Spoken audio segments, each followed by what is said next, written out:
সকাল সকাল না, এই যে দেখেন ঠান্ডা ঠান্ডা একটা হাওয়া চলতেছে চট্টগ্রামে। বৃষ্টি হবে, আমি অফিসে যাওয়ার আগে কেন বৃষ্টি হচ্ছে না এটাই কল্পনা করতেছি।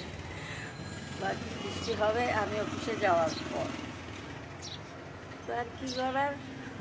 এর জন্য খুবই মেজাজ, আমার মতো কার কার এরকম মেজাজ খারাপ হয় যে বের হওয়ার সময় বৃষ্টি হয় না, অফিসে যাওয়ার সময় মানে বৃষ্টি হয় না, এটা যেন খুব রাগ হয়। আমার মতো এরকম কে কে আছেন? আমার রাগ হয় খুব, অফিসে যাওয়ার আগে কেন বৃষ্টি হয় না, অফিসে যাওয়ার পর তারপর বৃষ্টি হয়। আমার মতো এরকম কে কে আছেন জানাবেন আমার কমেন্ট বক্সে অবশ্যই। তারপরও প্রকৃতি অনেক সুন্দর, ঠান্ডা ঠান্ডা পরিবেশ, মনে হচ্ছে অন্যরকম একটা ভালো লাগে, জেলাস ফিল হওয়া।